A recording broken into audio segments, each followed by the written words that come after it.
Olá pessoal, nesse vídeo aqui eu quero mostrar para vocês como fazer a sua adubação de manga pós-poda. Nós aqui estamos com o nosso consultor Valmar Souza. Ele é um profissional do campo muito conceituado na área de manga, atua em vários estados do Brasil. E nós temos aqui hoje a oportunidade de tê-lo aqui na nossa área.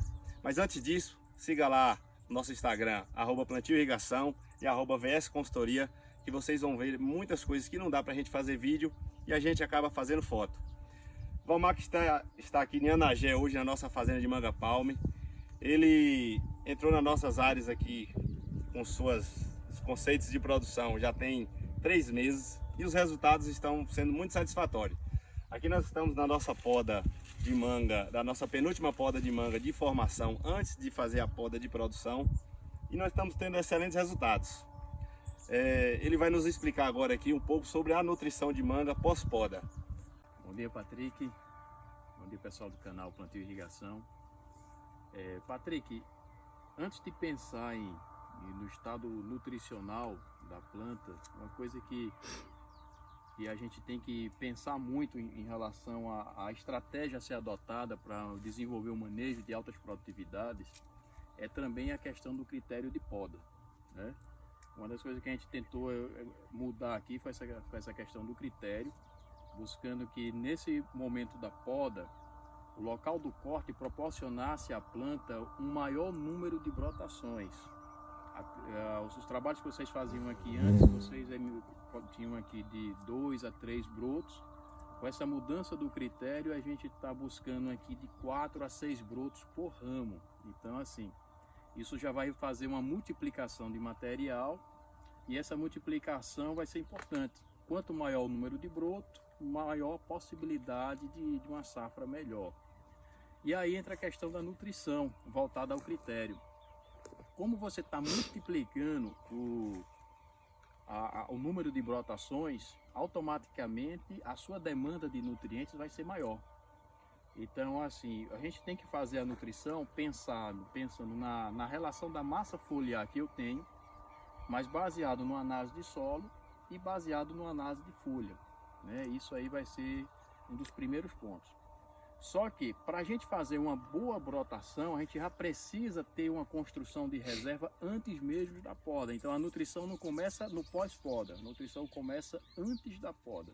Planta, tudo que ela vai fazer, ela vai buscar nas estruturas de reserva dela. Então, para que ela emita uma boa brotação, ela tem que ter uma excelente reserva, tanto nos brotos quanto na raiz. E essa reserva é de alguns compostos orgânicos, de carboidratos, de alguns aminoácidos tipo arginina, tem uma boa concentração de arginina na raiz. E aí quando você poda, ela vai usar esses carboidratos, primeiro para cicatrização, então ela gasta energia para isso. Você está cortando, ela está ferindo, ela está gastando energia.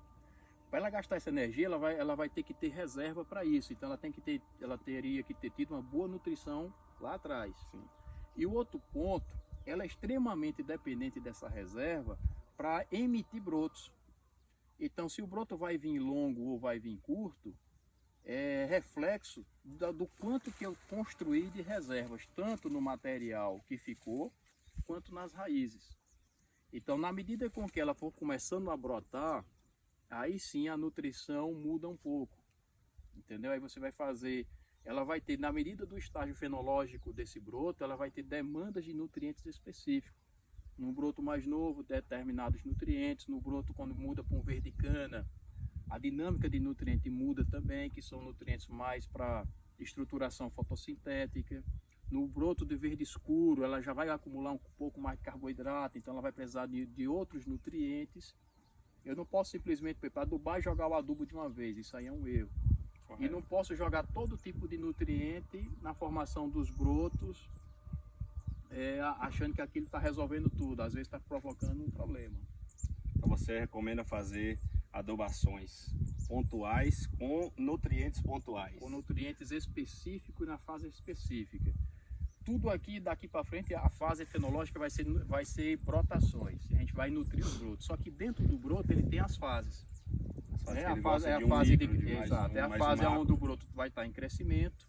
Então serão nutrientes específicos para crescimento. Terá a fase da mudança de coloração, onde ela está formando estruturas fotossintéticas. Então é nutrientes específicos para aquelas estruturas. E na fase do verde escuro, onde ela parou o crescimento, formou a estrutura, já faz fotossíntese, já faz seu próprio alimento. E a gente muda esse jogo de nutrientes para que ela acumule carboidrato, para emitir um outro broto depois. Entendi.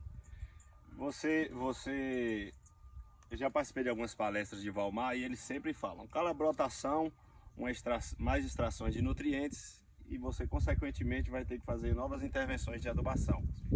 Como nós vamos fazer uma poda no próximo broto, então eu faria a adubação só quando eu fizer essa poda ou pré-poda já tem que fazer uma adubação, igual você acabou de falar? Não, daqui para frente você vai nutrir direto, você não para mais.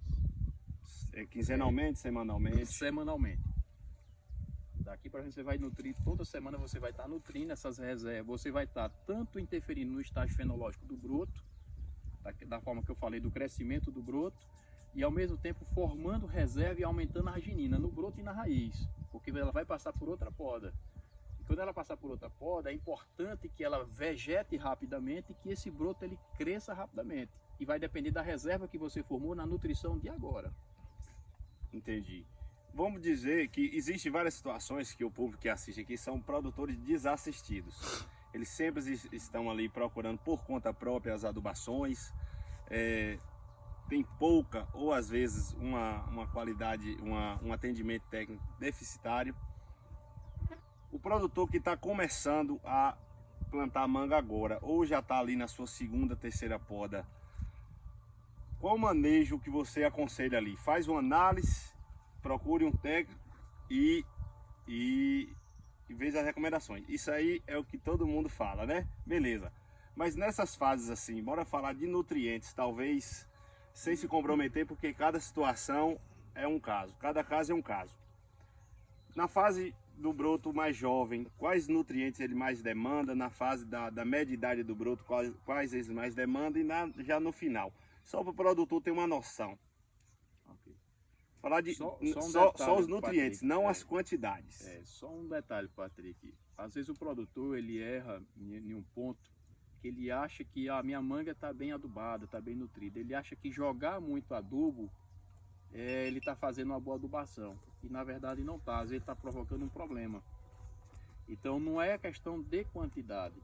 Para fazer quantidade, lógico, tem que ter as análises. Sim. E tudo que você vai chegar nas quantidades. O importante é você fracionar ao máximo, que você a planta ela não vai consumir esse nutriente todo de uma vez. A gente não come a nossa necessidade do dia, a gente não come toda num único momento. A gente fraciona a nossa alimentação 3, 4 vezes durante o dia. E a planta você tem que fracionar também durante a semana. Então isso é importante. Então assim, na fase de início de brotação, pós-poda, você tem que trabalhar com os teores de nitrogênio mais altos, que é importante. Esse nitrogênio é importante para estimular vigor, quebrar a dormência da gema e empurrar esse broto, né?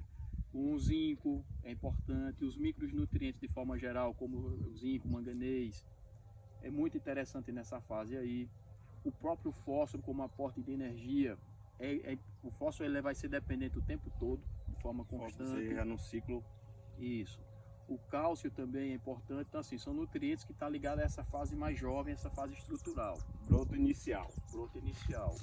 E o boro que também não para, o boro ele vai do início ao fim. Maravilha. Né? Que é o nutriente estrutural.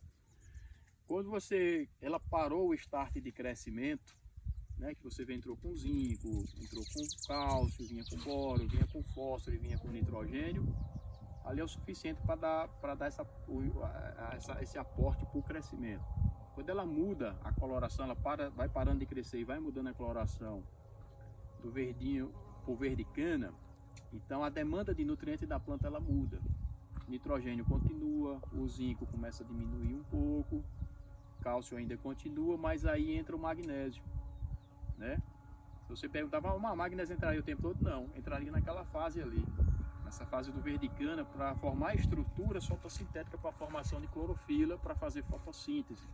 Então seria o nutriente mais específico, por exemplo, o magnésio, o cobre, o próprio manganês, que tem ligação direta com a produção e com a formação de clorofila, né? E aí depois ela passa para o estágio do verde escuro. Na fase do verde escuro, ela já está com alta taxa fotossintética, fazendo fotossíntese. E agora ela vai entrar no processo de enchimento de ramo. Então, para esse enchimento de ramo, ela vai ter uma demanda maior, tanto de boro quanto de potássio. Não adianta eu colocar potássio na fase inicial, que no lugar de ser benéfico para mim, vai ser prejudicial. Vai retardar o processo de desenvolvimento de broto. E eu vou estar jogando dinheiro fora, que isso é importante. Então, cada nutriente ele tem um momento exato. Então, vou jogar aqui um formulado aqui com alta concentração de potássio. Não é correto na fase inicial. O potássio já seria finalizando o broto. Para finalizar o broto, o acabamento do broto, aí sim seria o potássio. Entendeu? Finalizei o broto, eu fiz todo esse processo de enchimento, de nutrição do broto. Ele vai emitir o segundo broto. Quando eu vier com a minha poda, tudo isso que eu fiz já vai ter feito esse preparo que a gente tinha conversado anteriormente. Já formou reservas suficientes, boas estruturas para aguentar essa poda e emitir uma brotação melhor ainda.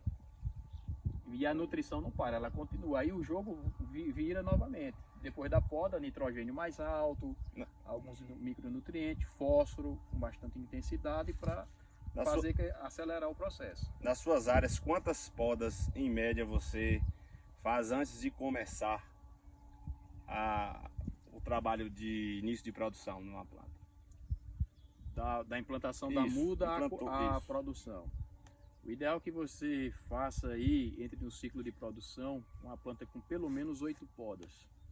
Uma planta, ela chegando a 8 podas, ela vai dar aí na casa de 25 a 30 quilos de fruta por planta. Então, se você tem uma planta aí no espaçamento de 5 por 2, por exemplo, que vai dar aí 1000 plantas por hectare, e você consegue fazer aí 8 podas em 2 anos, ou seja, o terceiro ano dela, que é o ano de produção, ela vai com um potencial de 30 toneladas por hectare. Maravilha. Então, assim, é um potencial que particularmente acho muito interessante e é o potencial que dá para entrar no ciclo de produção ganhando dinheiro e não perdendo. Maravilha. Isso, você faz isso após 2 anos. Você, uma planta bem manuseada, com as podas certinhas, nutrições, você calcula que a partir de 2 anos a gente já pode pensar em produção.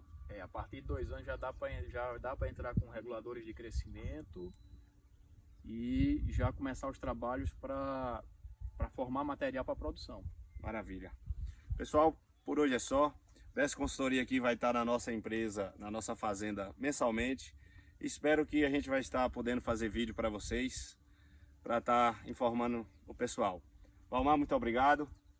Valeu, muito bem-vindo aqui e vai ser uma parceria de muito sucesso.